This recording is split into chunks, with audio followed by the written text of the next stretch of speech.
Hello, dear respected colleagues, panelists, and participants in the second of the webinars of the International Network on Salt-Affected Soils. This webinar, entitled eHALOPH and the Economic Use of Salt-Tolerant Plants, will deal with the outstanding effort of compiling the characteristics of the plants that are tolerant to salinity, salt-tolerant plants. This effort is a consecution of different efforts along the time. And finally, this database is can be consulted for everybody. And today we have selected panelists that will develop the topic of our interest. Thank you all for joining us, and I will introduce the panelists in order of appearance.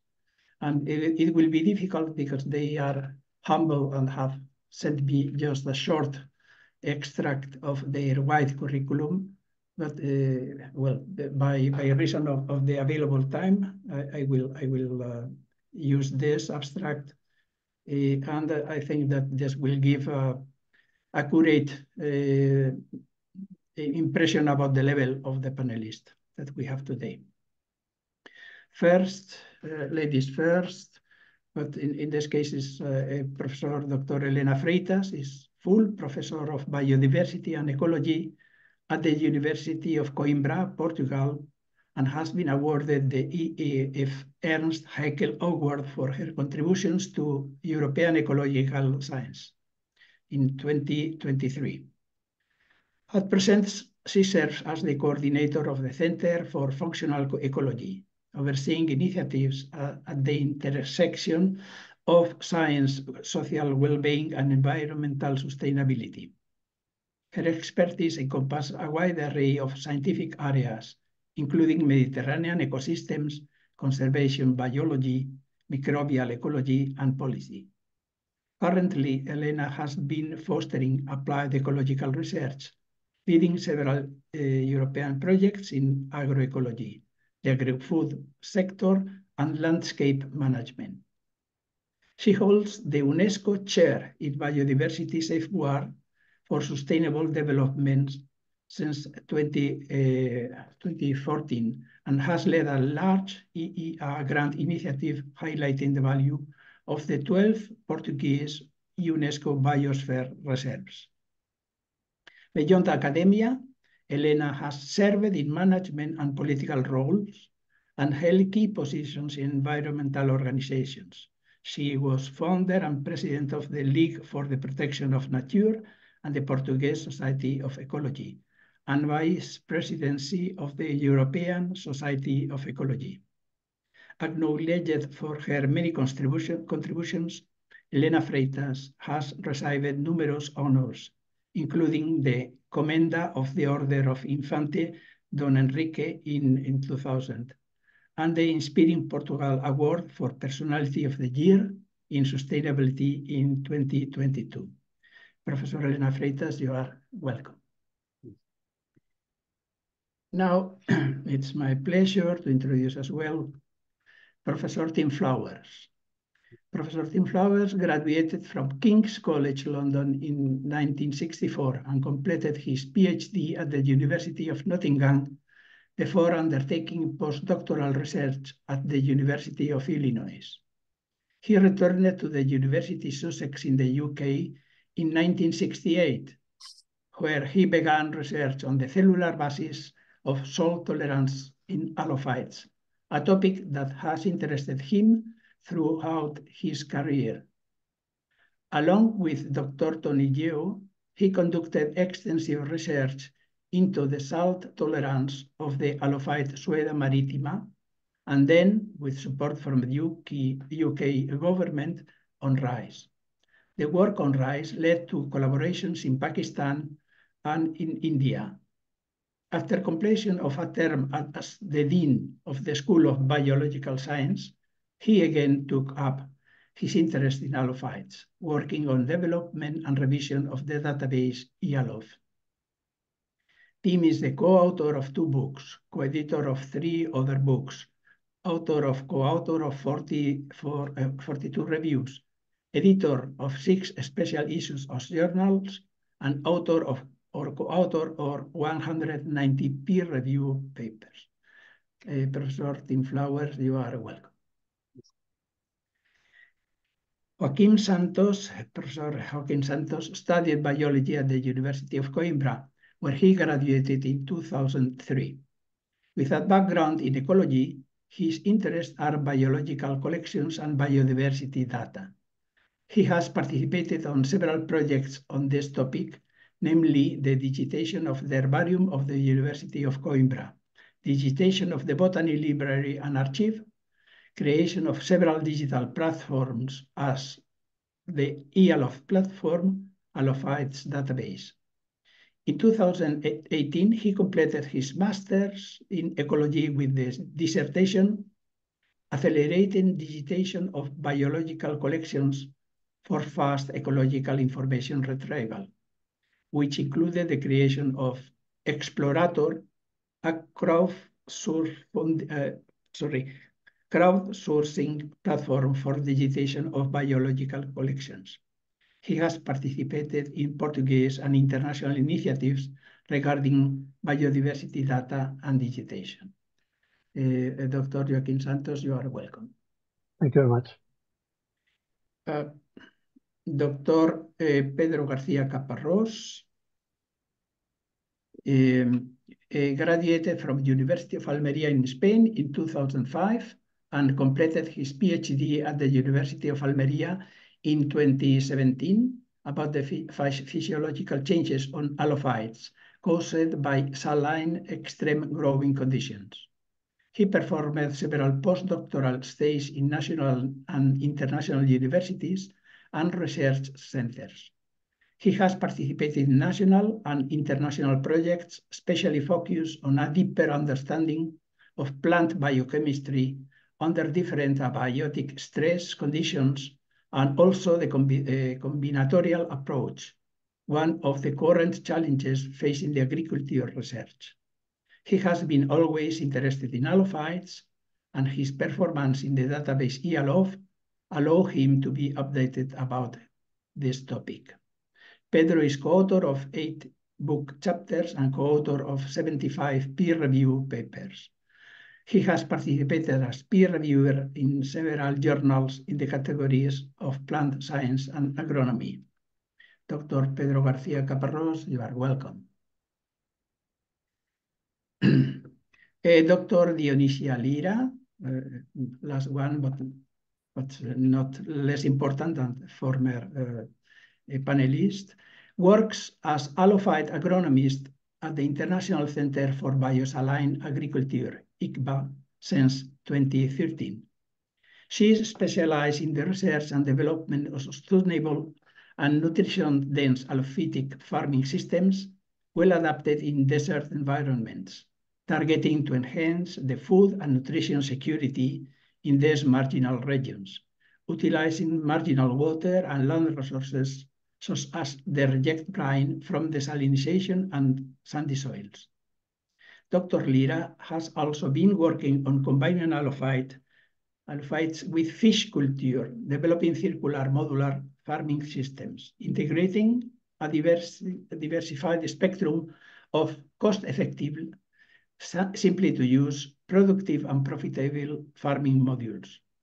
Dr. Lira has worked with private sector food companies creating healthy halophyte-based food products. She has worked with eminent national and international organizations implementing projects in Emirates, United Emirates, Morocco, Egypt, and currently in Uzbekistan. She is a strong advocate of halophytes and loves working in multidisciplinary projects, since she believes efficient teams and inspirational leaders is the way to tackle with the major challenges and crises that humankind is facing. Her vision is to develop, through effective collaborations, nutrition food products originating from allophytic crops that could be cultivated in integral farming systems tailor-made to the needs of each marginal region, utilizing low-quality water and land resources with the target to foster the livelihoods of the local farming communities. Dr. Dionisia Lira, you are welcome. Thank you so much. Thank you for the invitation. And after this presentation of the eminent panelist, I will give the floor to Professor Elena Freitas, that will start with the development of the content of the seminar. So, Professor Elena Freitas, the floor is yours. Thank you very much, Professor Jorge Sales. Es un gusto verlo de nuevo. Para mí también. I'm very happy to see you again after such a long time, and of course, all of you and all the attendants. It's really a pleasure to be with you all and to address this topic that used to be my topic of research for a long time. And it's not, I mean, it's not anymore a specific topic of research, but I think that once in love with halophytes, you are contaminated for life. I think so. You will keep in love with halophytes forever. And so it's really a pleasure to have the chance to join you again, and especially with Professor Tim Flowers and Joaquin and Pedro, because they are essentially organizing this workshop. I will be just bringing a couple of arguments that I think are useful in order to have kind of an opening of this workshop. So a couple of arguments that I think are useful in order to understand why I do feel in terms of ecology and planetary changes, how we should keep these halophytes and the salt environment as at one hand a concern, and the other one is really important to keep studying them and to keep providing information on these specific systems. So I've prepared just a couple of arguments, as I said. That's what I'm going to share with you, and then I hope, of course, then all the other panelists, they will certainly bring more useful information in terms of general discussion on. I mean, they will go deeply into the topic. My intention is really to bring an overview of the topic and why I think there's a need to keep this issue. And I'm using also as part of this reflection, I'm using a recent paper, a review paper that I think is very useful. Among others, I could choose. Actually, I've noticed that recently, I mean, we can see in the literature a number of new papers that are coming out on this topic, which I think is interesting, because there seems to be some new interest in the halophytes and in the salty environments. So, but the topic, my choice was to approach human activities and the salt cycle, and because my intention is to bring it in terms of a general overview of the planetary changes, as I said.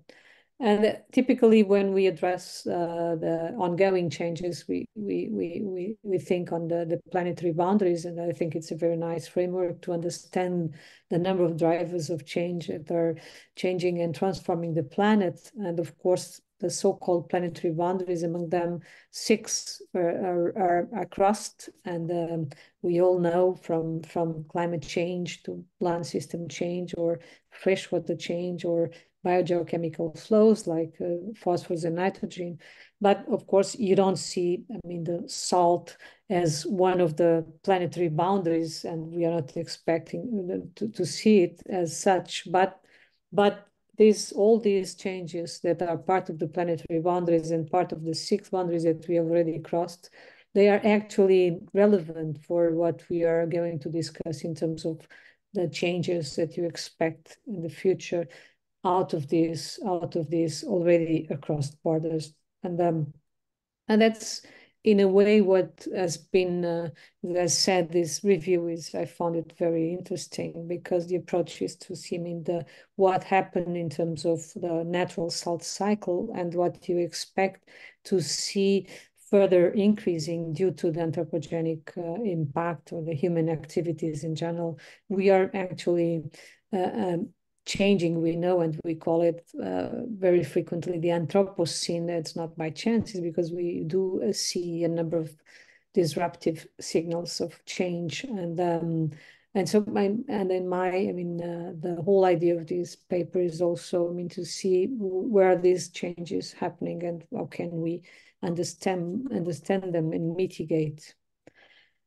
If we have the natural salt cycle is very clear, and we understand that it's, where are the sources of salt and where are the flows, and typically you expect to have natural saltwater intrusion, and so you expect to have salt or salty environments and the impact of salt whenever you are close to coastal areas due to, of course, to the seawater and then the impact of the atmospheric salt deposition, and then what is happening in the mountains due to erosion. These are typical. And in terms of biology, and that's also relevant, the biological salt cycling, you expect it to happen in terms of uptake by plants, decomposition of the system, and of course that's where you expect to have the flows and the salt. That's in terms of the system. But then what is happening now, and that's the picture is quite clear, is that we have different anthropogenic fluxes that are coming in, and at the same time different salt sources. So it's very clear that we are increasing the number of sources, and of course you expect them to be, and you could, all of us could at least bring one of them, like the salt that we've been using in roads to prevent the snow or the ice or the sewage and the industrial effluents, fertilizers, water treatments. So these are new sources, and they are increasing sources of salt.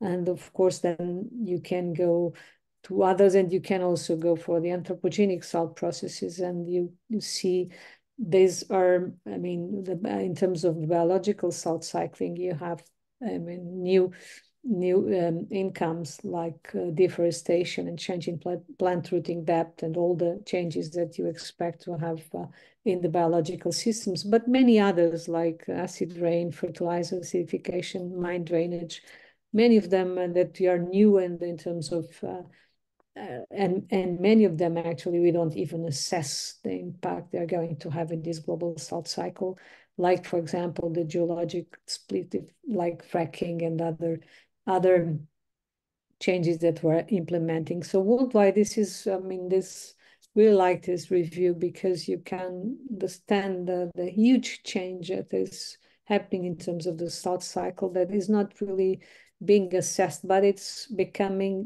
it can, be considered one of the boundaries that we will probably have to face in the future.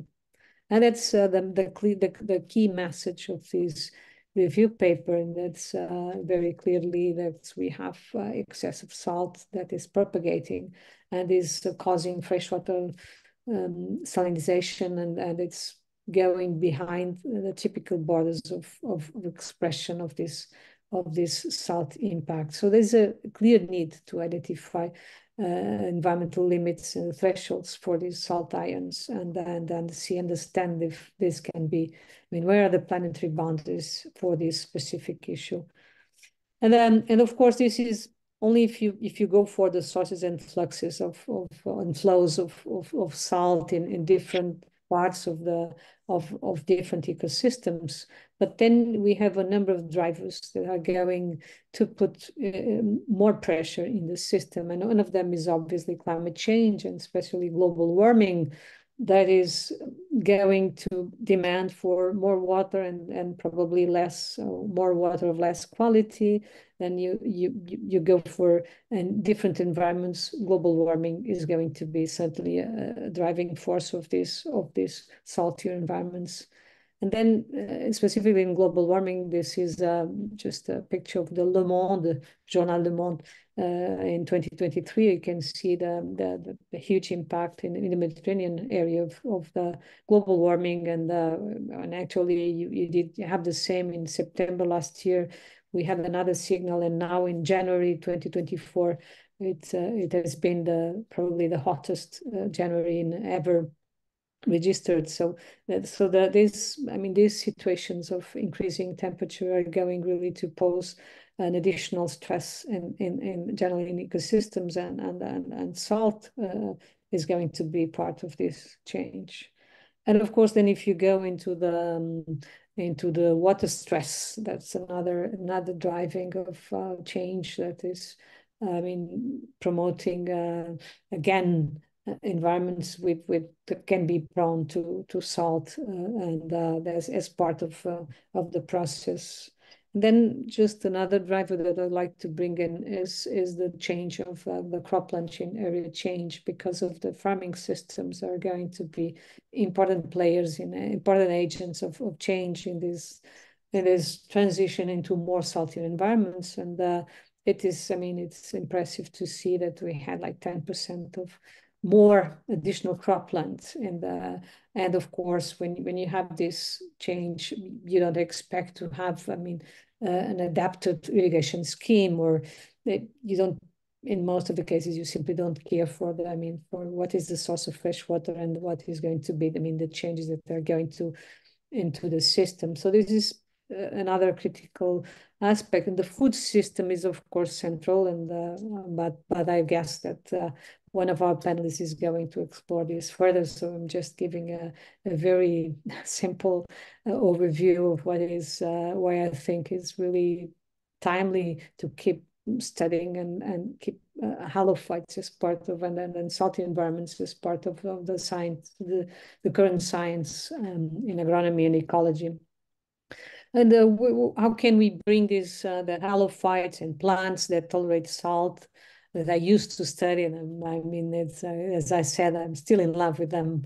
Where can they be relevant? Of course, besides the obvious interest of natural compounds, or even the interest in terms of crops, and a lot of them can obviously become crops in the future. But it's also interesting to adopt some of the narratives that are part of this.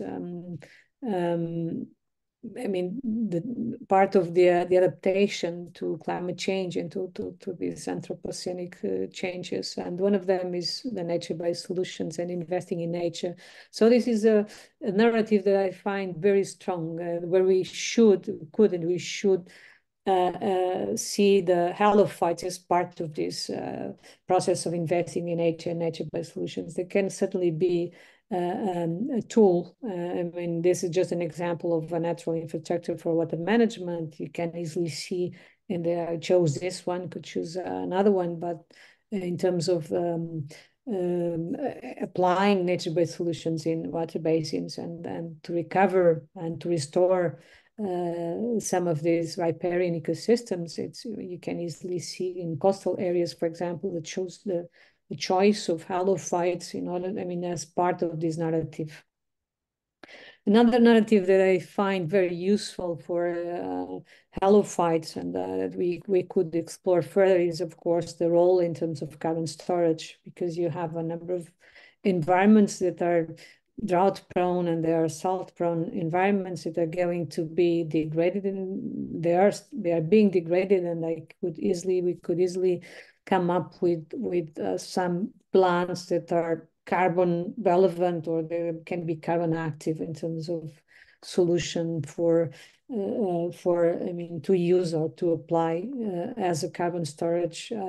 Instead of having uncovered soils, and we could come with this ecosystem service narrative and bring specifically the carbon storage. Another narrative and argument that I find useful is just a recent paper in Science that I really liked very much. It's it's called, and even the cover page is very nice, Plants and People, and you can see a number of different plants that have been used in different environments, and typically plants that are somehow connected to people, to communities, indigenous communities and traditional communities. So a lot of, again, we've been using this argument for decades in when addressing halophytes, and why you shouldn't give up, because I mean, there is certainly a lot of knowledge that is still to dig up on plants and halophytes, and especially connected to people, to communities, and in many different environments along the world. So these are just a few arguments that I found useful to bring as a kind of opening of the workshop. But I mean, well, thank you very much for listening, and I hope that was at least a bit useful. And now let's go for the topic. And I mean, I'm looking forward to listen to my colleagues. Thank you very much.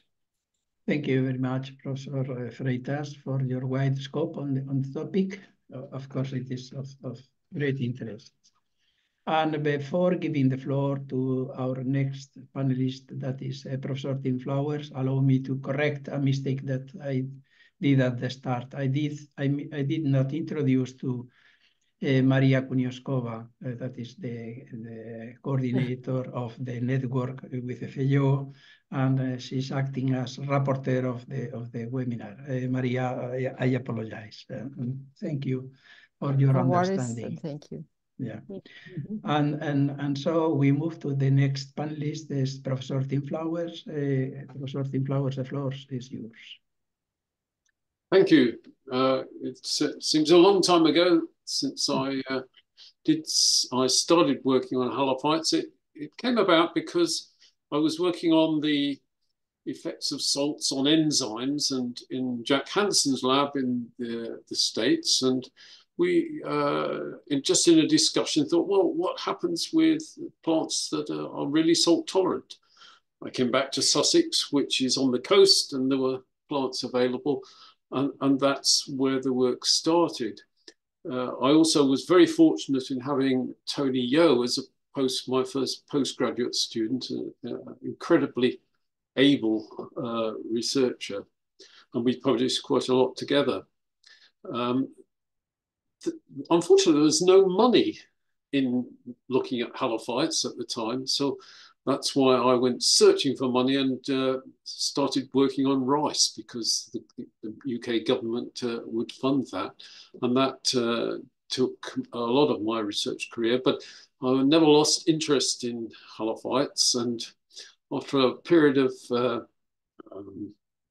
being an administrator, the Vice Chancellor of the university gave me a year off, and I was able to use that time in working on eHALOPH. So maybe I will start that now.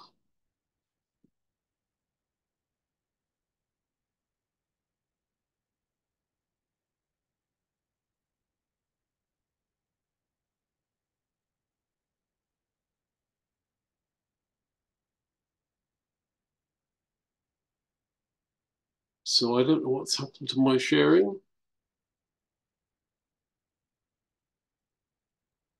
We can see your screen, but without presentation.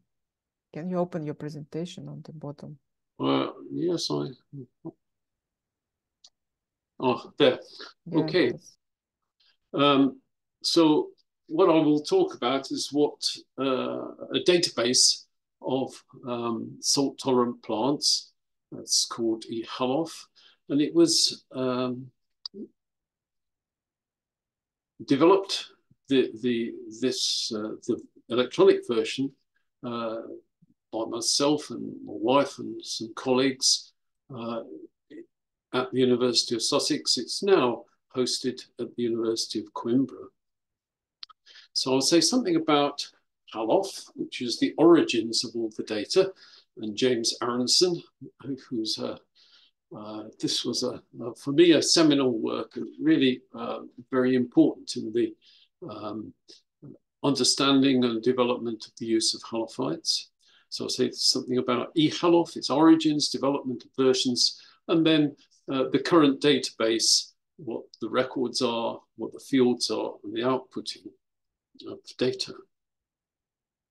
And then following this, Joachim Santos will give a live demonstration of how to use it, and Pedro will say something about how we've used it to find economic uses of salt-tolerant plants. So as we know, salinity affects millions of hectares of land. Most of our crops are salt sensitive, and food production has to rise if it's to keep pace with population growth. So changes occurring in the world's climate are likely to exacerbate the problem of saline soils, irrigation, coming about big requirements through drought, also have long-term effects on salinization. And so basically there is a fundamental food problem for the world, and halophytes, they're never going to solve it, but they could be an important component of cropping in the future. Well, we probably all know what halophytes are, that they're plants that grow in salty places. Very often they'll be, as here in Western Australia, fringed of seawater, but they can also grow in very arid environments here in northern India, where you can see basically washing soda on the surface. These plants often have reduced leaves. They're often succulent. Some of them have salt glands. And in tropical and subtropical regions, they can be trees. There are no trees, no truly salt-tolerant trees from the northern latitudes, but in tropical and subtropical regions, trees can grow in seawater. So halophytes are plants that grow naturally in saline habitats. And if we want to divide halophytes from non-halophytes, often called glycophytes, then drawing a dividing line in a continuum is always somewhat arbitrary, and limits have been set between 80 and 200 millimolar salt. So some people have said more than 80 millimolar salt is a halophyte, and some people have said more than 200 millimolar salts are halophyte. Well, how do you know what salt concentration a plant will tolerate? Perhaps one way is to measure the salt in the soil close to the root system. However, that is measured by sampling or by some sort of probe, a conductivity probe. That certainly gives you a measure of the salt tolerance of the plant. But of course, the soil around the plant can change dramatically in water content depending on the season. And so it will not give you a single seminal figure about what the tolerance of a given species is. For some plants that grow on salt marshes, it's perhaps less variable, especially if they're inundated by salt diurnally, so you can get a clearer measure of their salt tolerance. So another way of avoiding these fluctuations and uncertainties is to grow plants in culture solutions and culture systems. In this system illustrated here, solution is pumped from underneath and floods these tanks periodically. Well, that's useful because you can flush the salt through the pots, perhaps once or twice a day, so it doesn't build up as the plants evaporate, transpire. It's also quite a good system because you can change the duration of the flooding and look at interactions between flooding and salinity. And that's quite an important interaction, especially as many of these halophytes are plants of salt marshes or of areas close to sea where they are flooded.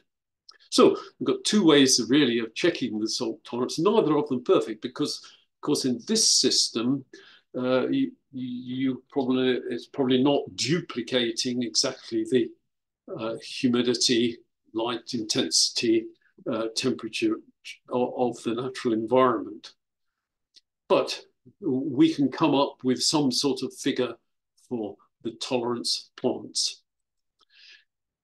Back in 1942, Bernard Chapman said, well, anything that grows in 0.5% sodium chloride, about 86 millimolar, is halophite. James Aronson, in his book eHALOPH, used a criterion of at least 7.8 decisiemens per meter during a significant period of the growth of the plant. That's about 80 millimolar salt. Tim Colmer and I upped this considerably, mainly because Tim didn't want to see barley classified as a halophite. But so we used a rather higher concentration to define a halophite. We could say these plants growing at lower concentrations are salt-tolerant plants, and these are halophytes. I tend to use the word,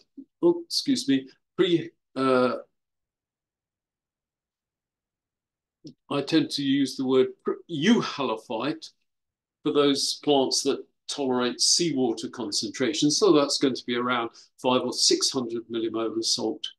And I think some plants will tolerate up to 1 molar salt. So they are extremely tolerant.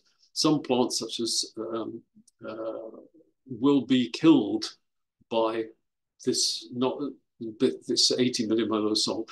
Not only will they not survive it, they will actually die in it. So there is a big range of tolerance amongst the flowering plants of the world. So how many of these halophytes are there? Back in 1974, Peter Moody, she looked at species that were found in the immediate vicinity of naturally saline habitats and found about 550 species, 220 genera, 75 families. So this is along, well, what's that, 50 years ago?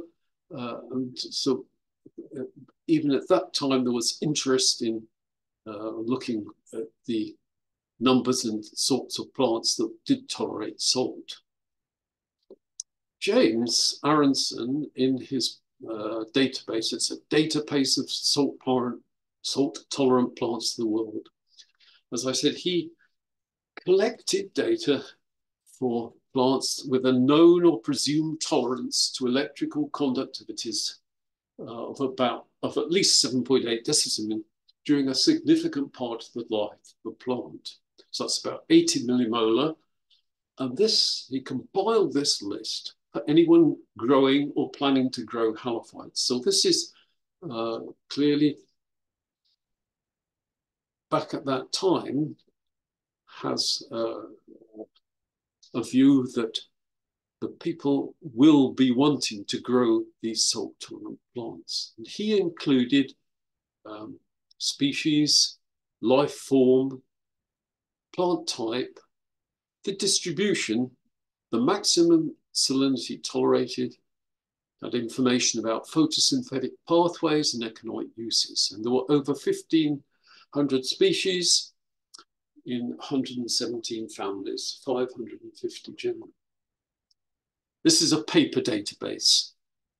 So it's published by the University of Arizona Press in 1989 and lists, as I said, about 1560 species.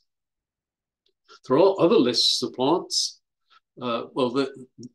Nick Jensen, when he was alive, basically used James Aronson's data into a USDA website, which I think is no longer in existence.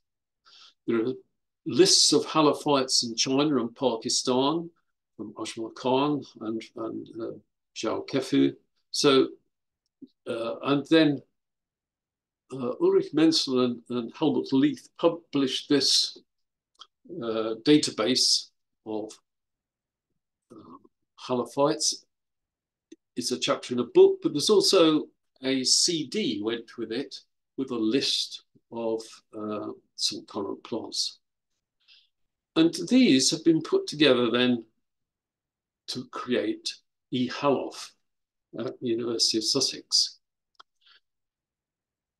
So, as I said, after I'd had a spell as an administrator, I then was given a year off by the Vice-Chancellor at the time and decided to we turned the printed database into electronic format, firstly into Microsoft Access, simply by scanning, and then this was incorporated by Sarah Flynn into something called the Seed Information Database, which is on the on the Royal Botanic Garden Kew's website, the Millennium Seed Bank. So we had an electronic database by probably 2008 or so. It was converted, though, to a web-based eHALOPH between 2004 and 14 during a cost action. And this was done largely by Joachim Stentos. A few other people contributed, but virtually everything that you see or we saw in version 3 was done by Joachim. We published this in 2016. It was held on the University of Sussex website. And it looked a bit like this. So this little emblem here comes from the cost action, and it's called a database. It's called a halophyte database, but it does include plants which, as I'll say later, which we wouldn't perhaps call halophytes now. It's a home page, which is this. Some search engines. There's quite a big reference library. Then it showed links to other databases and other information on halophytes news, something about the history of it and how to use it. Well, the data in this version 3 was essentially all that came from James Aronson's HALOPH. But there were some new fields added, things like antioxidants, secondary metabolites, compatible solutes and habitats. So we had added information on those. And then there was some fields where we simply put whether there was data available, whether there were references on ecotypes, germination, presence or absence of salt glands, and molecular data, interactions with microbes, and mycorrhizal status, and bioremediation. And so for each species, each record, for instance here, Atriplex amblycola, there will be, this data could be displayed, and I say something here about the maximum salinity. It was displayed as a single value with a number of references. Each one of these, if they were clicked on, provides a reference. Joachim will explain this in more detail later. So in this version 3, there were there were 1457 records, 123 of the 642 families in the plant list. 75% were in 24 families. So this is about half a percent of all the plants of the 350,000 or so. So these halophytes are not common, they're rare in the species, plant species as a whole. And if you look at eHALOPHites, these are plants which I can say tolerate about seawater concentrations. They're only about 0.1% of all the families of flowering plants, because this number is quite a bit variable and depends on what's accepted by taxonomists. But you get the picture that the halophytes are not common amongst the flowering plants. So salt tolerance is not a common trait, and which is in itself interesting, given that plants probably arose from in seawaters, in salt waters, in times when the salinity wasn't very different from current oceans. Well, the database version 3 was, as I said, largely programmed by Joachim Santos.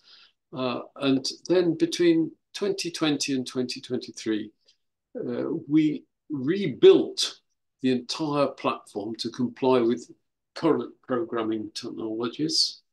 The coding was done by Stephen Cook, and this was funded by the Gatsby Foundation.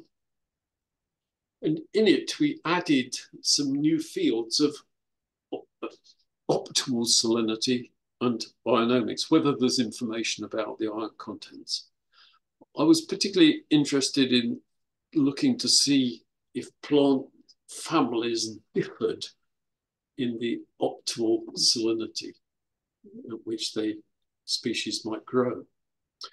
We also revised the mapping of species. So originally, Joachim used Google Maps, and he was able to find a different way of displaying distributions. And this version 4 was then licensed to the University of Coimbra, where, as I said, it's now hosted. We completed the revision of the list of species from Menzel and Leith, from Zhao and from Kahn and Kaiser. And we only included species with published evidence of salt tolerance. There's a lot of information where people know plants are salt tolerant, but it's not been published, and we excluded all of these. So in fact, the current list, there are probably many more species. Well, I say many more, there are probably more species that are salt tolerant than we've got listed at the moment. We also changed the name from halophytes to salt tolerant plants. And the new fields are still being populated. That is the optimal salinity and the different tolerances, the tolerances discovered by different authors. And I should say at this point, thanks to Mohammed Al-Azawi, Mohammed has been stalwart in helping revise the data for all the records in eHALOPH. We've done now about 50% of these records have been revised. So version 4 of eHALOPH looks same sort of header here, slightly different arrangement for the posts and information, and it tells you about the last records. We have been adding detail to the maximum salinity tolerated tested. We think this is a central point of a database of salt-tolerant plants, but it's actually pretty difficult, as I said before, to know precisely what the tolerance is, because different, some people measure the salt around the roots, some people do experiments with different culture solutions, etc., etc. So whether a number of publications, we provide the maximum salinity and the authorships. And we've added, as I said, this optimal salinity field. This is a field where basically myself or Mohammed, we have to make a judgment based on the published results. Ionomics is easy to add. It just cites papers where there are ion contents and reported. The mapping is now linked directly to the Global Biodiversity Information Facility. And so for any species, this is Atriplex amblicola, the database displays a map, and that map can be zoomed in to provide more detail of the distribution. And in fact, you can go to specific points. So these two new fields, if you looked at for in version 3, you might see something like 16 decisiemens per meter. With these would be 2 references. When you click on these, as Joachim will show, the reference comes up. In version 4, we've separated these and added new data as well. We found data on the optimal salinity and added information about the ionomics. So this information is very useful, but you have to be able to search it. And there are 2 search routines in the database. This is an area which could clearly be dramatically improved, but currently you can either search for a plant name or, as I showed, for characteristics. So if you click on the plant search name and put in, say, Salicornia brachiata, you'll get something that shows the plant record, and this will then show, I haven't shown the whole field, will show information, the record, everything that's known about this species.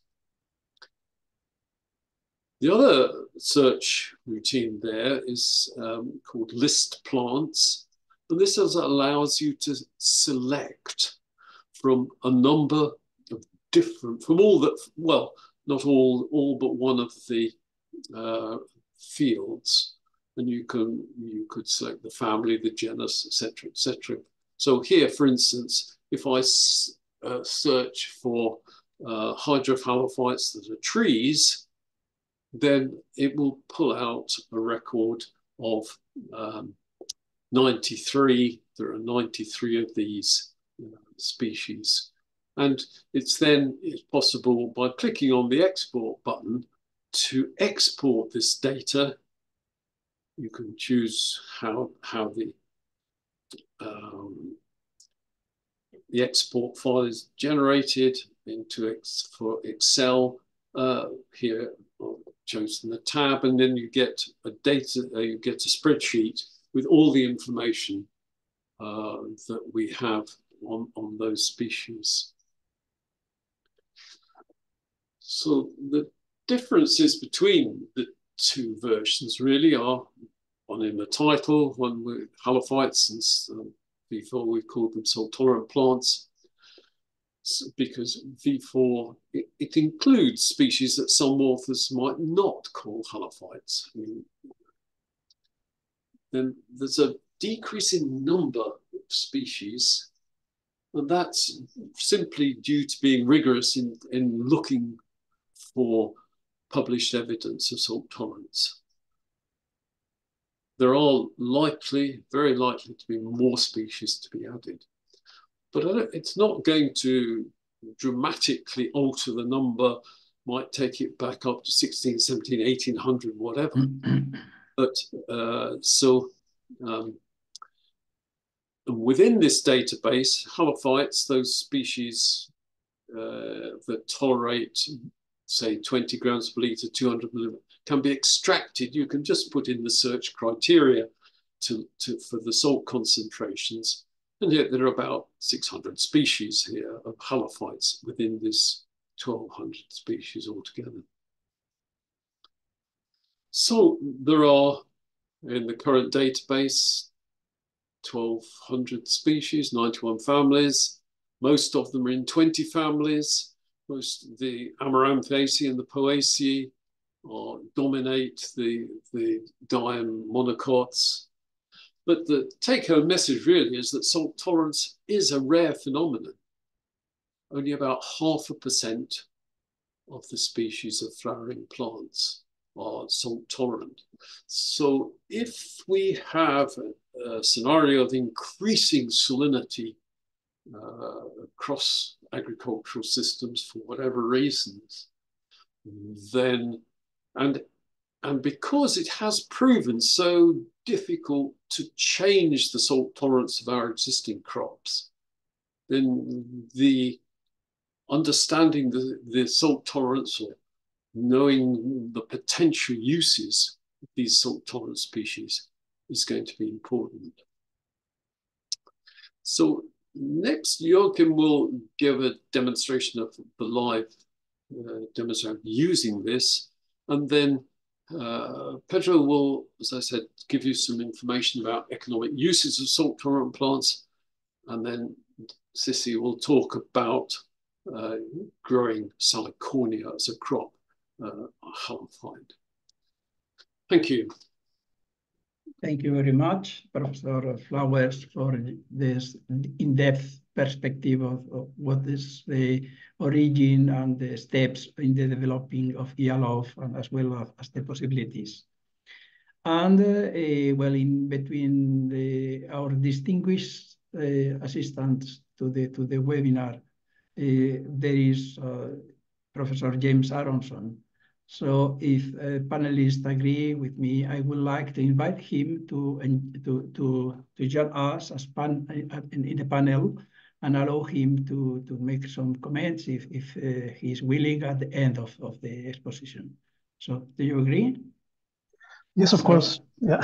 So Professor Aronson, you are invited to join us in the panel, and you will have the opportunity to make your comments or as well to help us and help me to dynamize the discussion after the presentation of the different panelists. Thank you very much.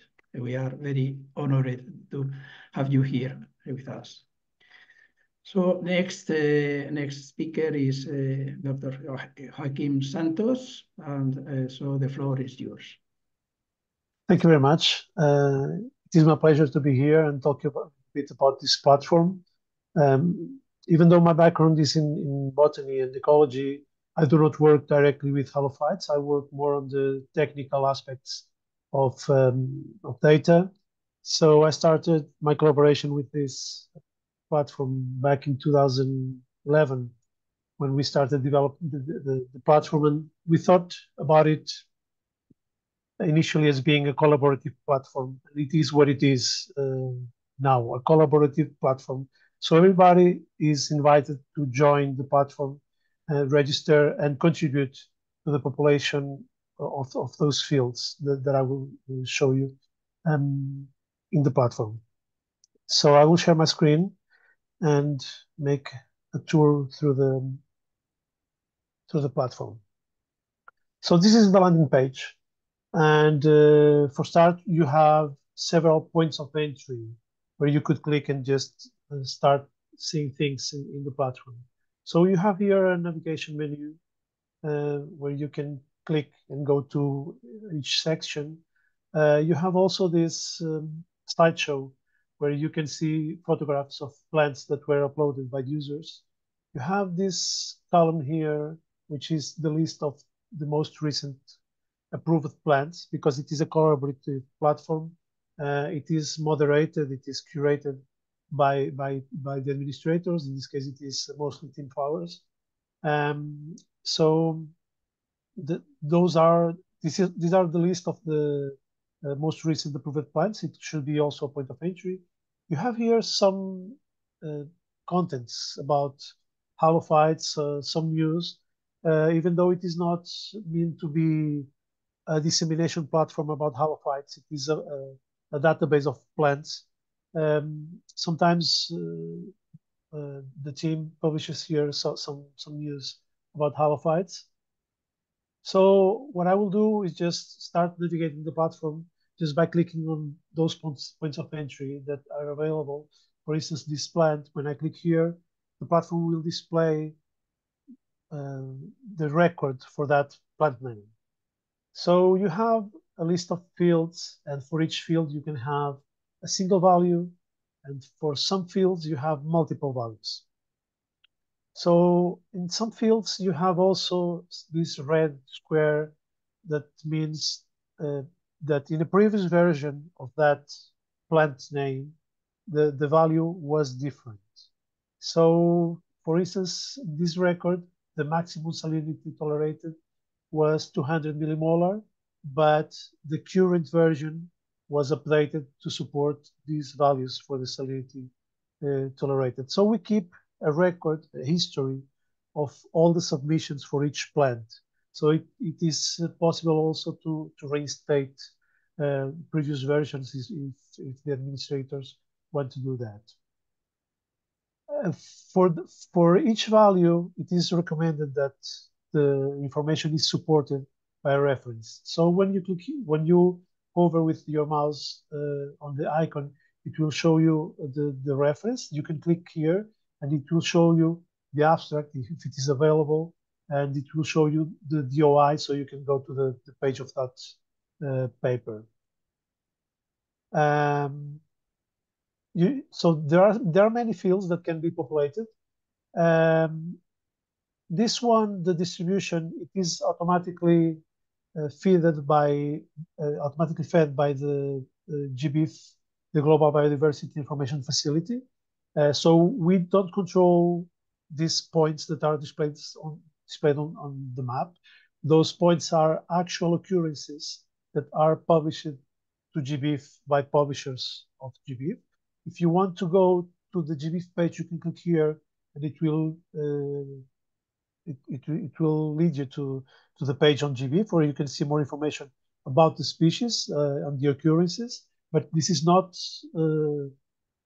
so this is not controlled by the platform eHALOPH.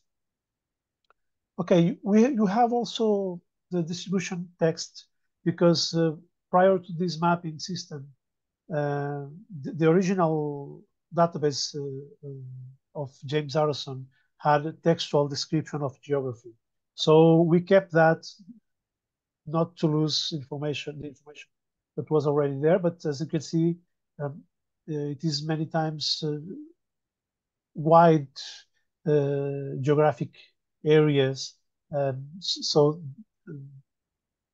it is a general geographic location rather than specific points of occurrence. And you can have also additional references that are not attached to fields. You can have also the image gallery and the full list of references attached to that plant. When you look at the list of references, you can see that some of them are associated to other plants. We added this line that shows you the other plants that are attached to that reference, because it is meant to be an fully integrated platform about halophytes, so you can interlink things together. So when you click here, you will see other species that are supported by this reference, and you can navigate through to them. So you can jump from one things to others. So that would be one way to navigate the platform. But of course, you can search for your plants of interest.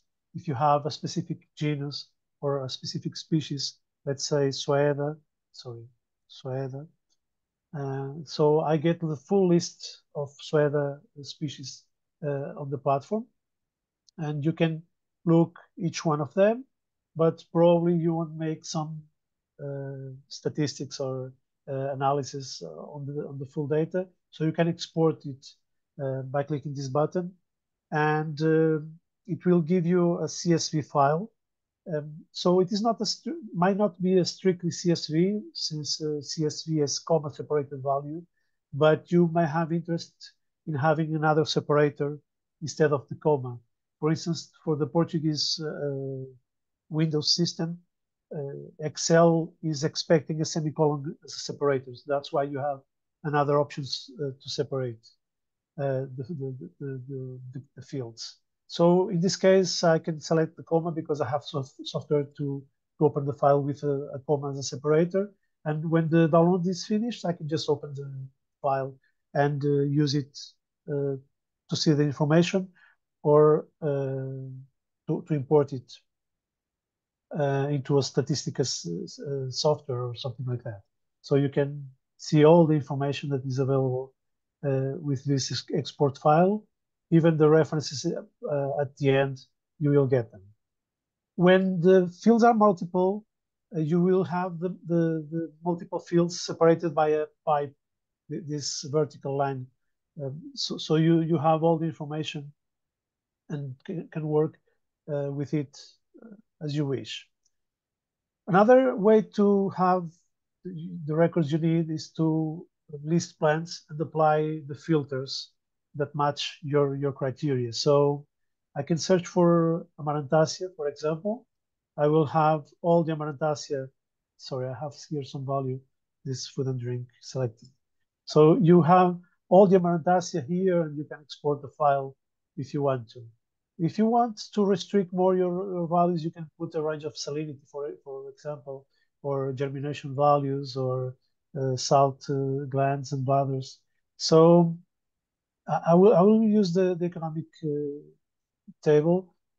This Pedro will talk about these fields. It is a standard field imported from Cepazal. So you have predefined fields that you can select. You can select multiple. I will select just one for food and drink, and I see all the plants that match those criteria, and I can export them and use them.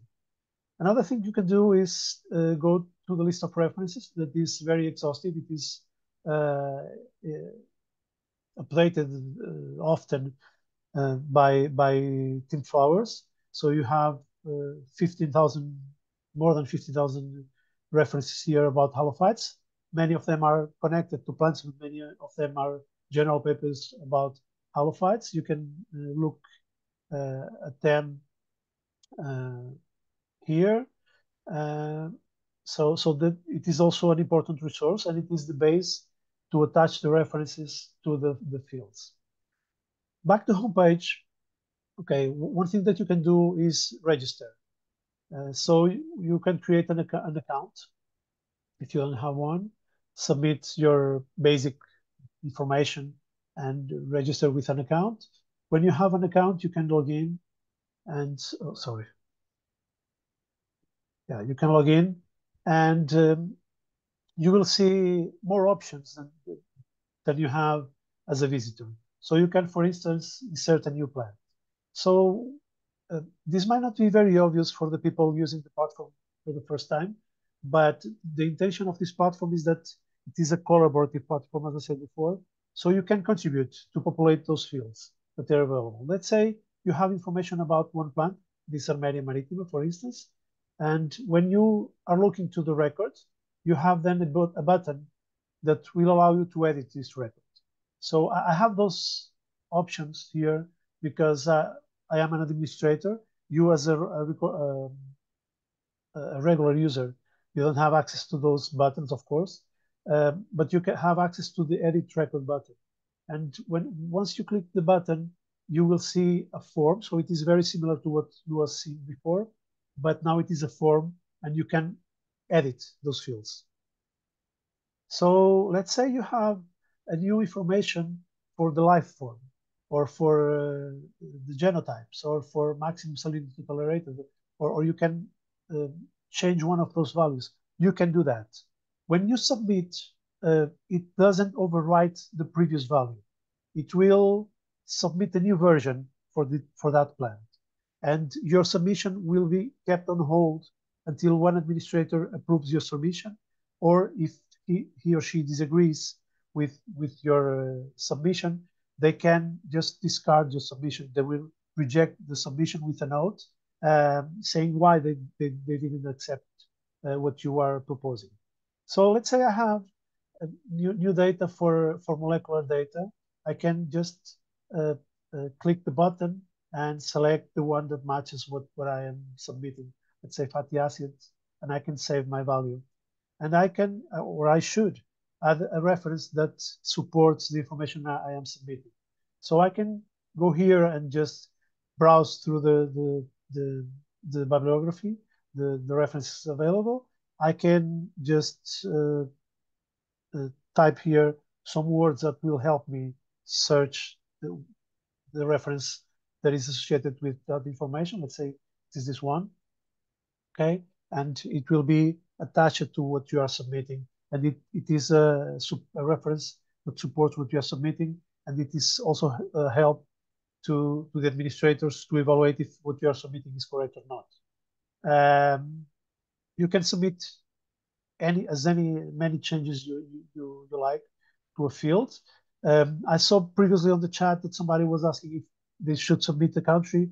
You can do that if you have a text that support, so a distribution that you want to submit. You can do it here by submitting the country and the references that support your values. And by the end, you will have to agree with the terms and submit your data. And that will trigger an email to the administrators, and they will see your submission and approve it or reject it. You can submit also images, and well, that's it. So my final words is to invite everybody that works on halophytes to contribute actively to the platform. There are a few users that have submitted some values, but most of the edition has been made by Tim and Mohammed. So I think that if more people contribute to the platform, it will enrich and make this more useful to everybody, to all the researchers working on halophytes. So thank you very much for your attention.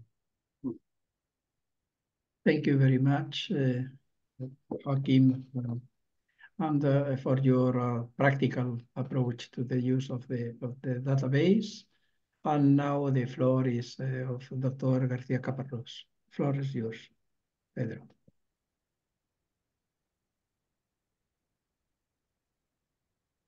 Thank you very much. Can you see my screen? Yes, but in browsing mode, not in presentation mode. Firstly, I would like to give thanks to all the members of this international network, especially to Jorge Badge. I also want to give thanks to Tim Flower because he has been my main mentor in this fascinating world of halophytic species. I have learned so much from him, and in this space I will explain a little bit about the different economic use recorded in eHALOPH database, which are also published in one recent paper published in the journal Plants in the editorial MDPI. Regarding the economic use of the species recorded in eHALOPH, this database has sorted in different categories. For example, food and drink, domestic products, timber, forage, land use, fibers, toxin, medical, and also chemical. In this database, like it is a recent version of the old version from James Aronson, we have been using CEPASAL, that this is the survey of economic plan for arid and semi-arid land, to provide numerical code for economic use of plants. CEPASAL is a database of useful wild and semi-domesticated plants of tropical and subtropical dry lands. As Timothy stated before, CEPASAL was developed by Wickens and co-worker at the Royal Botanical Garden, Kew in United Kingdom, held at the Royal Botanical Garden in United Kingdom, and it is no longer active at Kew. Regarding the different use recorded in database, we can to say that there are 1,365 uses recorded in the database. It is necessary to point out that in this database, although all the plants are salt-tolerant, we can differentiate between all the plants who have higher who have a tolerance higher than 80 or around 80 millimolar of sodium chloride, who will be a salt-tolerant plant. But in our case, also this database has the differentiation that include eHALOPH or the true halophyte, who are species who are able to tolerate more than 200 millimolar of sodium chloride. In terms of the different uses, it is necessary to point out that the main category or nearly are medical, forage, and land use.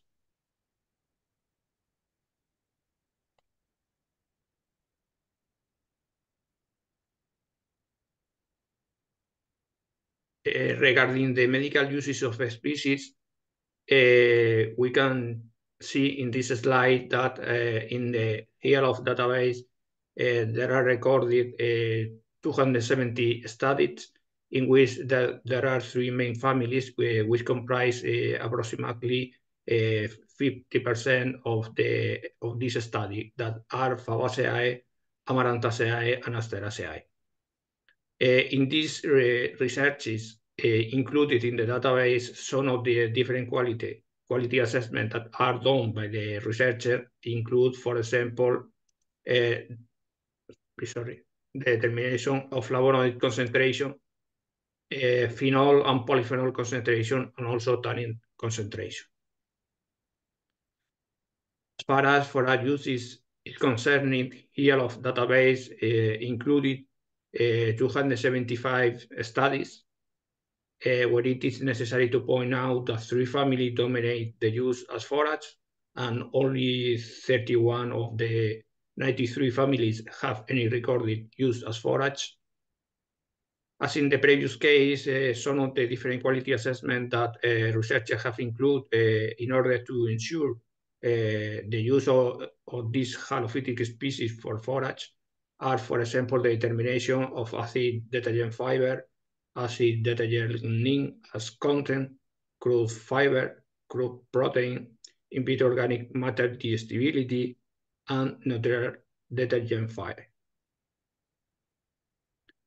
Regarding the land use of bioremediation using halophyte, that it is something really interesting, because this plant, since they are able to accumulate sodium and chloride in higher amount, allow us to achieve one saline agriculture, bioremediation the soil, salinicide. Therefore, in this way, we can improve the soil structure, and also we can have the possibility to use these halophytic species in this salinicized soil.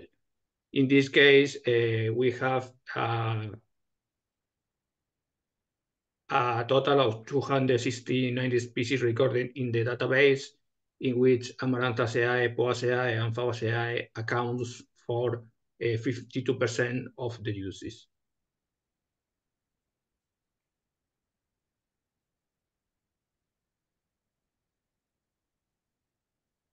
Regarding biofuel uses in eHALOPH database, it is recorded 96 species from in which Fabaceae, Amarantaceae, and Poaceae are the main family of these halophytic species, with percentage around 50% in the case of Fabaceae, 13% or 11% in the case of Poaceae.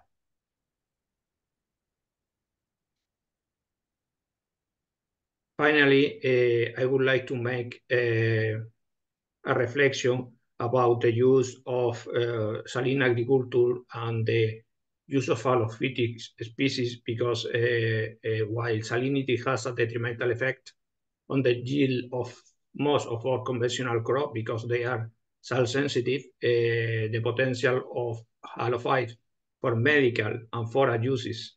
Soil bioremediation and fuel property will require further attention in the recent year, and that is one of the main things why we have developed this section in this speech, in order to explain to the different attendants that the importance that halophyte has in our recent future in order to ensure the feeding of the population, not only in terms of food and also in terms of other uses that we can obtain from this kind of plant who are able to tolerate higher salt concentration in the soil solution.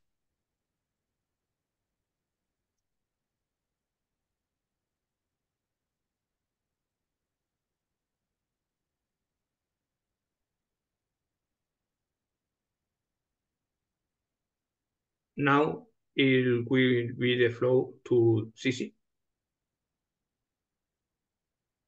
So did you finish, Pedro? Yes. Oh, thank you very much, Pedro, for your presentation and the interesting information about the potential use of the salt-tolerant plants. Thank you very much, Pedro. And so now we move to the next speaker, Professor Dr. Dionisia Angeliki. Dr. Dionisia Angeliki, the floor is yours. Yeah, so thank you very much for you can hear me and you can see the presentation, right? Yes. Okay, perfect. So I'm going to talk about the case study of Salicornia bigelovi, a well-known halophyte among the most popular halophytic plants in this plants category that have actually presented some good success stories in terms of the different uses that this halophytic crop can be utilized. So what I'm going to present is kind of approaches that we have been focusing mostly for the food use. We have worked on different projects for the last 3-4 years.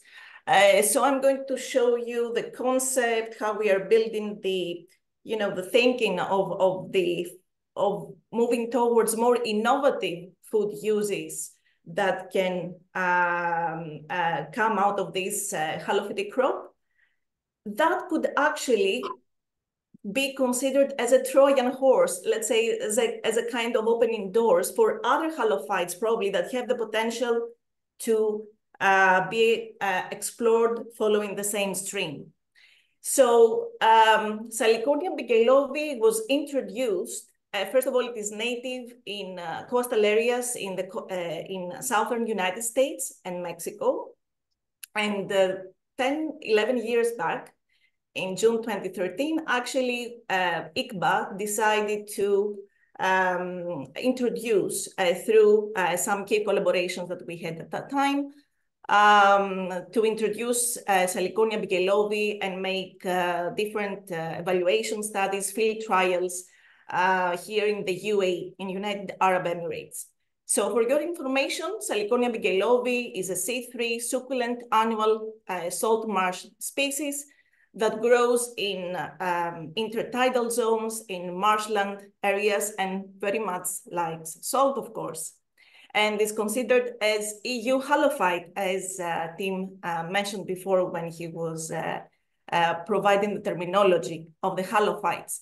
So what are some key, let's say, advantages that Salicornia bigelovi has demonstrated under the climatic and soil conditions in UAE? First of all, it is well adapted in a hot and dry area. So the origin area from where it was collected, it is hot and dry. So there are more or less similar climatic conditions here. And by the way, if we see the globe, these regions belong to, have the same latitude. So these share more or less the same climatic conditions that provide the proper environment for Salicornia to grow. As I mentioned before, Salicornia is irrigated with high saline water, with seawater, So throughout the last 10 years, we've been testing and evaluating Salicornia under brackish groundwater. And just to give you an idea, the groundwater here at our research facilities is 50% of the seawater, which is extremely high for other crops to tolerate such high salinities. We've been testing and tap into to utilize the reject brine from desalination to grow and irrigate this crop, aquaculture effluents, and all these, let's say, marginal water resources. The third advantage that Salicornia has demonstrated is that it's actually a multi-purpose halophytic crop. So we can utilize the fresh tips as food. We can utilize what we are exploring more advanced vegetative stages as ingredients in processed food products. Also, it can be used as industrial because the seeds of Salicornia bigelovi are characterized by high oil content similar to, and properties similar to safflower crop, safflower oilseed crop. And also it demonstrates and is also very much well known for its pharmaceutical properties as well. So we're running a project 3-4 years back, which was actually an awarded project as well, that we were trying to establish the first business model of Salicornia in UAE. So what we were looking into to introduce Salicornia, and as I mentioned before, this integrated farming approach utilizing the reject brine from desalination because desalination is abundant in the region, in 8 farms in UAE. Out of these 8, in 4, we just had Salicornia and the fish, and in the other 4, we just had the Salicornia component only. So as you see from the groundwater, which is the initial feeding water to the desalination unit, which was a must component to have in all 8 farms, you see that the lowest groundwater salinity was around 13 decisiemens, and it was up to 28, 29 decisiemens. And correspondingly, the reject brine salinity was even much higher, in some cases even double. So we understand that we are dealing with really extreme salinities here that freshwater crops or glycophytes can really not survive. So the idea was to have some farms contracted to grow Salicornia, and then we had a food company on board that purchased all the Salicornia produced from all these 8 farms to create a food product through contract farming. So this product was developed. So we had, we utilized Salicornia as ingredient in Salicornia-based burger patties, which are actually, for a couple of years, were sold in the market. We had different kind of interaction and synergies with different chefs in the region. As you know, Dubai is one of the, is an international kind of mosaic of different cultures and nationalities. So there is, especially recently, there are many Michelin chefs working here. So there is really high interest to explore new ingredients, novel ingredients, not only from the high-end cuisine perspective, but also how we can deal with food security in a desert environment. So all these chefs, all these interactions, we even triggered the chefs, not just to stick, okay, we have the fresh tips, which are tender and soft. Let's move even to dry spikes when the Salicornia reaches maturity stage, and utilize even the dry spikes as a kind of, as a garnish in dishes or for products. So this kind of triggers, this kind of incentives and challenges that we provided to the chefs, really what showed to us was that there is a versatility in Salicornia uses when we are directing it for food. So we had sweets, both sweets and savory dishes. We also had raw, solid food, and also liquid food like smoothies and juices. So we also want to move one step ahead. It's not only just to have food in a desert environment to sustain ourselves, but how we can increase the functionality element on the halophytes that are directed for the food.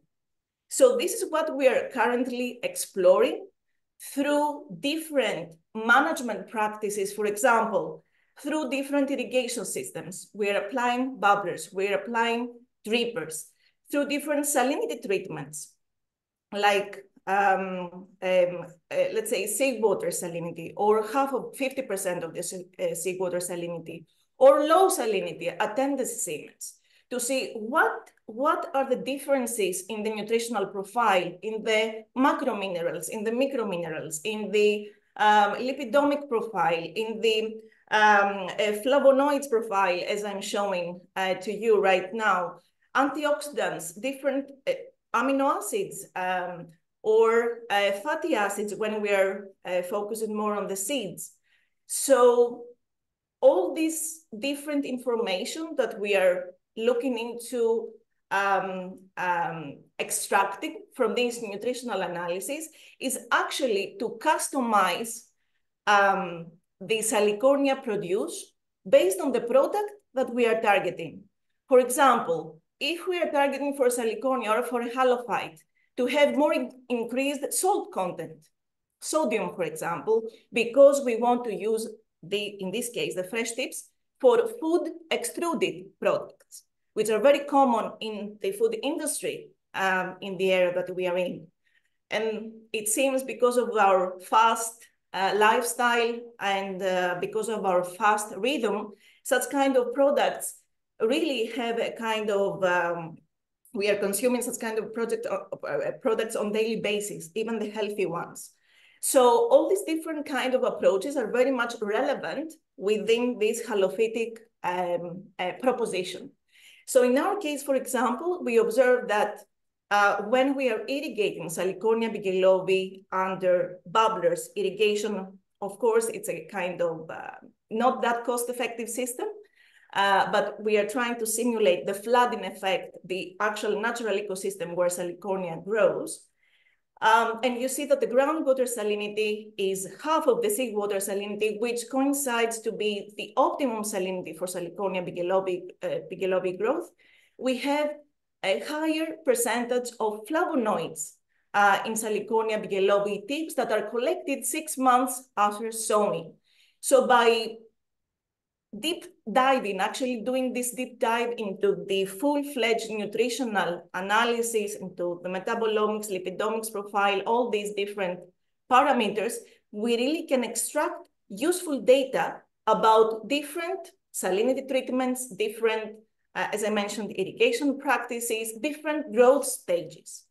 So the one that I'm showing to you right now is what is actually the status or the differences in the nutritional profile when I want to target to cut fresh tips, Salicornia fresh tips at a later vegetative stage, let's say around 7 months after sowing.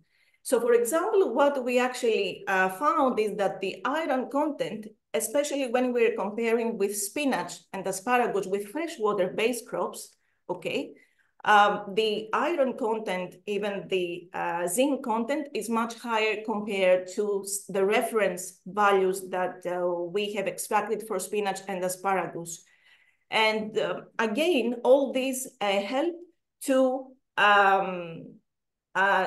develop this nutritional value proposition for the Salicornia to make it more popular, or to raise more awareness in and to create the market segment, because there is the value chain, these halophytes, not only Salicornia, of course, but other halophytic species as well. For sure, they have some nutritional proposition there that is really valuable to explore and exploit.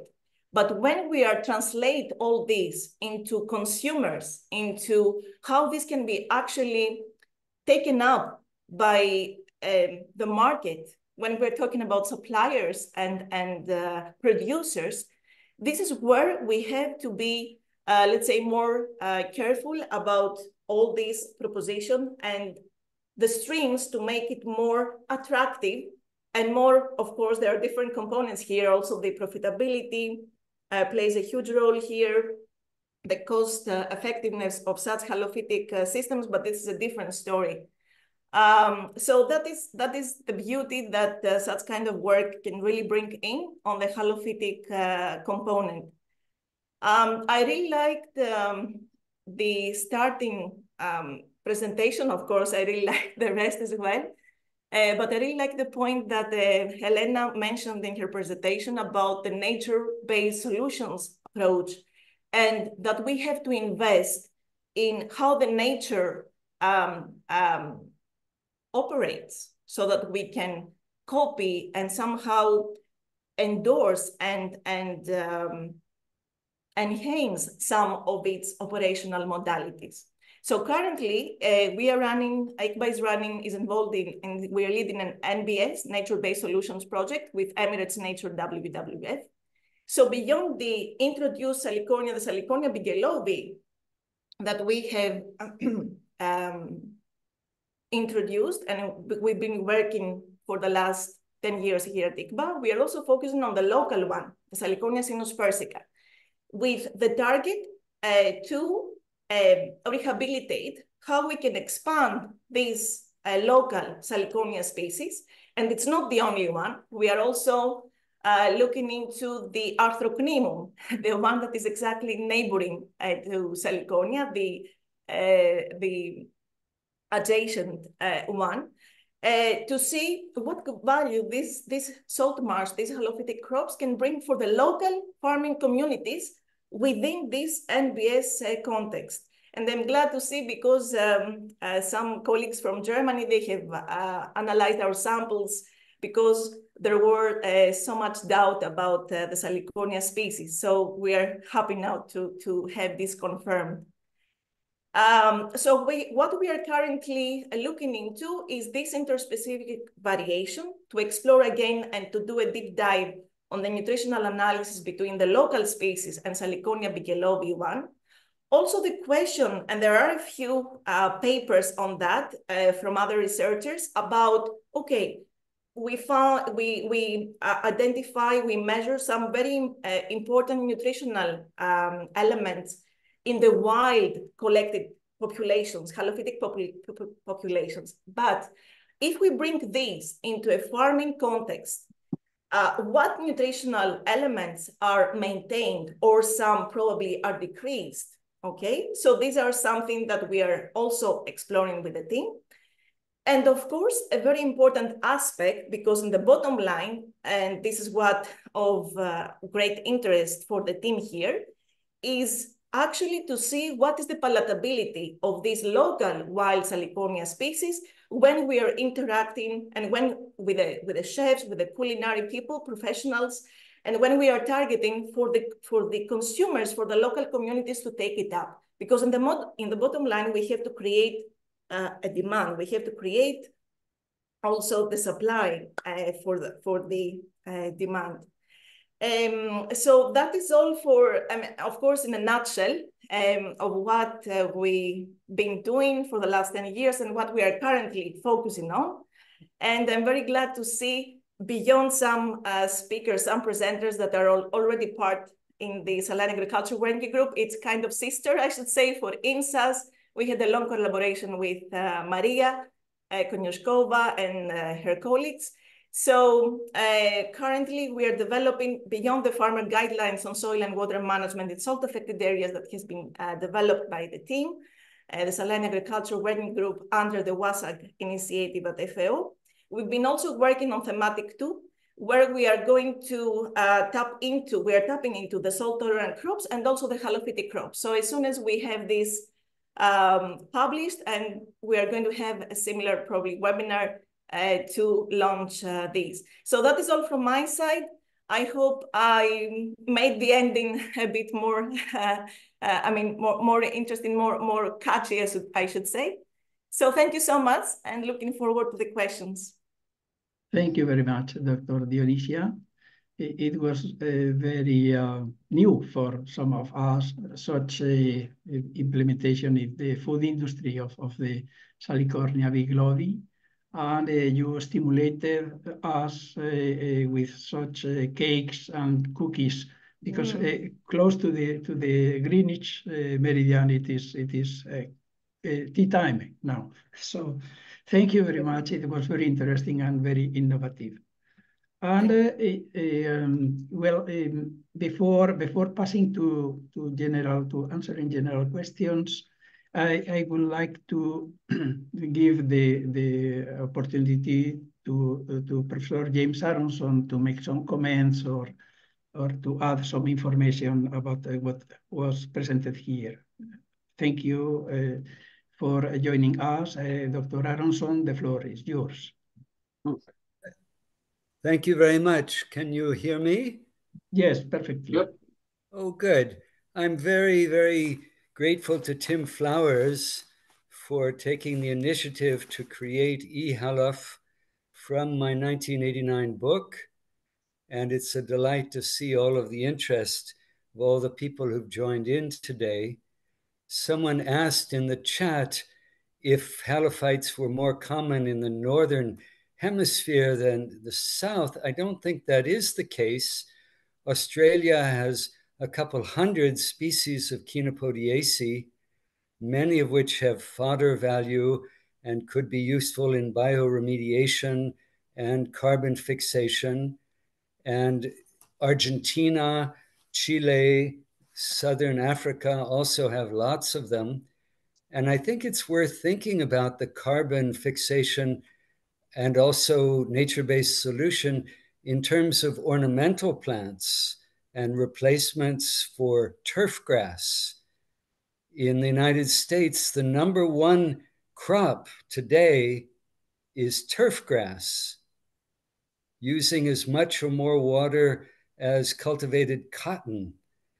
If halophytes could be used to replace all of that, it would be a pretty great improvement on the general carbon and salt cycles, I think. And I believe in the Emirates and in the Persian Arab Gulf, there are many experiments at halophytic gardens. And that's something that should be pursued along with fodder and seed oil and biomass crops. I'd just like to say also that that great article that Dionysia shared in the chat by Suresh Panta and Tim Flowers and others, the 2014 paper called Halophyte Agriculture, Success Stories. I noticed that there are a couple of papers of my own that were not cited there. I'm going to put them in the chat here. And I sent PDFs of these 3 papers to Maria, who acknowledged that she'd received them and she'll share them in case anyone's interested. And I'd also like to point out that this work I was participating in the 1980s, we were building on the shoulders of Hugo and Elizabeth Boyko, who began doing work in halophyte agriculture in the 1960s. So if you look on Google Scholar under Hugo Boyko, B-O-Y-K-O, you can see references to a dozen papers of theirs. And on that, I'll just say again, onward. It's wonderful. So many people are working with halophytes today. Thank you again to Joachim and to Tim and to the FAO colleagues for putting together this webinar, and be delighted to participate going forward in discussions. Thanks very much. Thank you very much, Professor Aronson, for your comments. And after that, the floor is open for all panelists if you want to make some cross comments. And as well, I will ask Maria to put the questions that have been written in the chat to address it to some special panelist or in general, please. So you are free to enter into the discussion as you want. Maria will put the questions that the attendants have made. Maria, please go ahead. Yes, I think that one of the most maybe triggering questions about halophytes was that what is the potential of using them and growing in the dry and arid conditions? So it is quite clear how we can grow them even using poor quality saline water and whatever. But when there is no water at all, and the examples were given from the participants from Pakistan and Iran, when salinity of soil and water is growing and the water per se is not available at all, even it's in such a bad quality. So what can we do with halophytes in this case? And is there any potential? So the question to all of you. Can I say something? Because it was because of that question. It was just in the chat reading. I didn't know, because I'm not, working with halophytes these days, even though I, of course, follow the work that has been done, but not as much as I'd like to. But there's a paper on the use of halophytes as intercropping, as an intercrop system, part of a farming system. And I really, this was, I believe, with I don't know with the paper, but it's from south of Spain.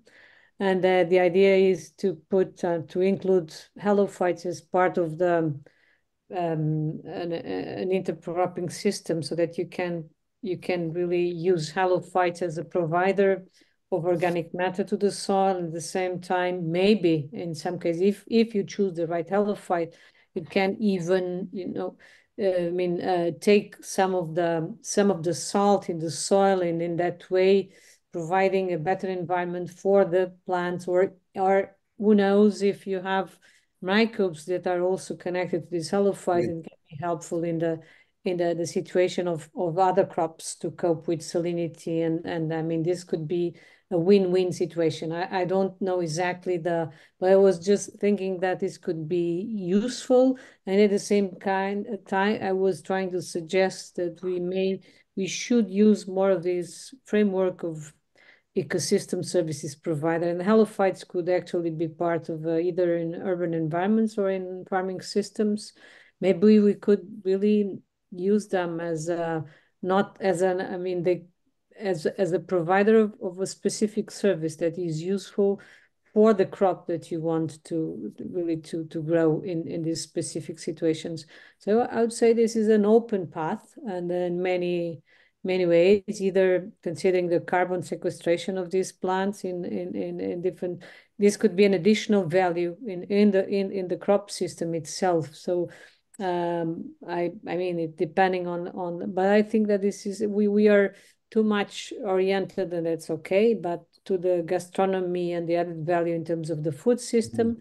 But maybe we could open some opportunities by doing some research in this combination, the production system itself, and how we can add value by bringing halophytes together with the traditional crops. Of course, this should be, but it's just an idea. It's but I think this could be useful, really, honestly. Dr. Flowers.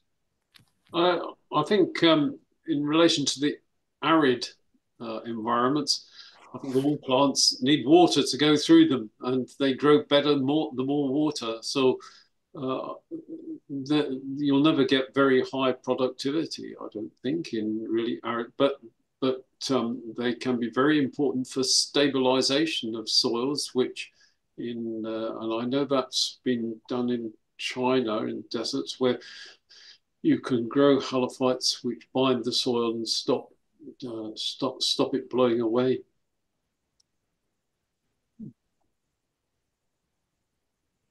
Thank you. So, Maria, next. Yeah, so actually, the next question was partly addressed by Helena, and it was related to the remediative potential of halophytes. So can halophytes help to move the salt from the soil? This is the question, and we can address them more broadly. What is the remediation potential of them from ecological point of view?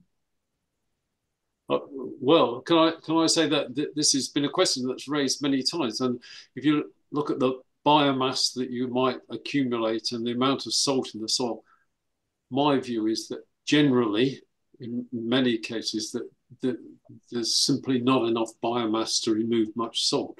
But in places like glass houses, in some cropping systems, then intercropping has, I think, been shown to be effective. Yes, Dionysia, please.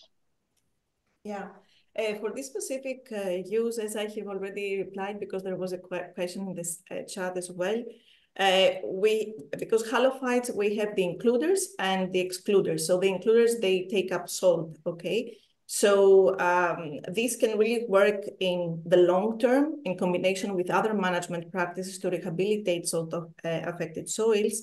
But at the same time, probably it also might work, it might be more effective when we're dealing with lower salinities. For example, if we are still irrigating with saline water and we are still using halophytic crops, this cannot actually work. So when we're talking about phytoremediation, we're talking about areas where we're really interested to bring these lands back into production. I would like just to add something, even though I agree with all that has just been said, but one compartment of halophytes that is not entirely known in terms of the bioremediation contribution that they may have is in terms of the root system.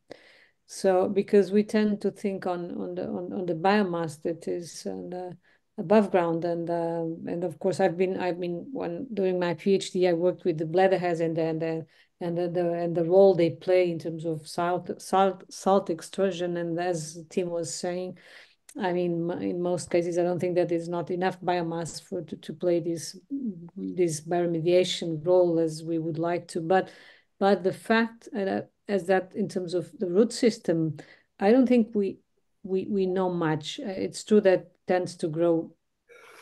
I mean, not as fast as we'd like to, but I believe that this can be an aspect of this remediation that is not very known, and it might have some sort of role. And besides, the role of this root system in terms of carbon sequestration and also in terms of soil consolidation and organic matter, I think it's very relevant for. I mean, and so halophytes can actually provide these kind of services that we tend to forget, but they are essential if we want to keep this land alive. Pedro. I want to say that it is also necessary to point out that halophytes have intrinsically the ability to obtain high amount of sodium chloride. That is one of the reasons why these kind of species are used for phytoremediation. Moreover, it is necessary to point out that when you are using halophytic species in high saline soil or environment, the performance of the chemical compound that they produce are higher. Therefore, that is one thing that this should be considered, because that is not only that you are bioremediating the saline soil, that because also you are having new input that you should consider in terms of saline agriculture. Thank you, Pedro. I have as well a comment or a question that is my concern, since I was working with well, mainly three kind of specialists work on this field, I guess. There are the botanists with the phytosociology of the halophytes. There are the plant physiologists, and as well with the soil scientist. And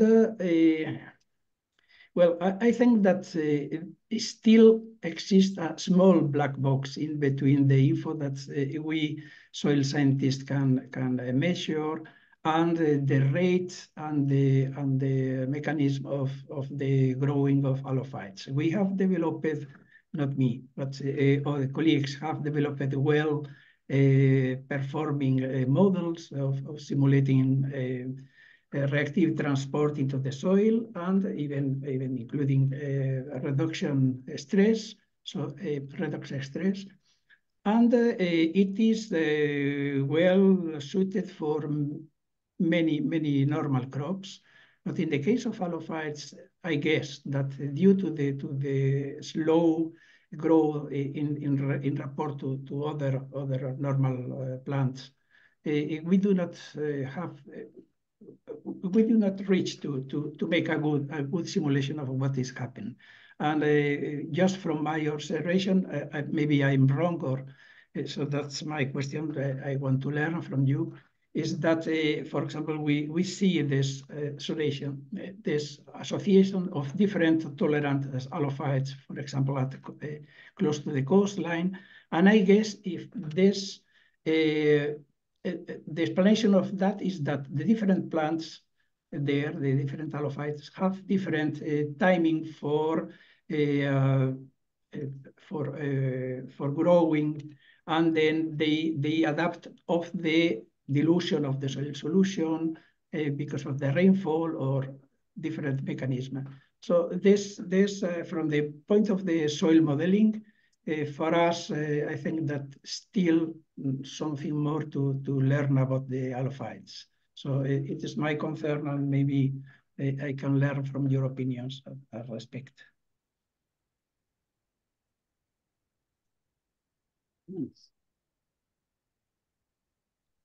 Jorge, I didn't fully understand what you were asking.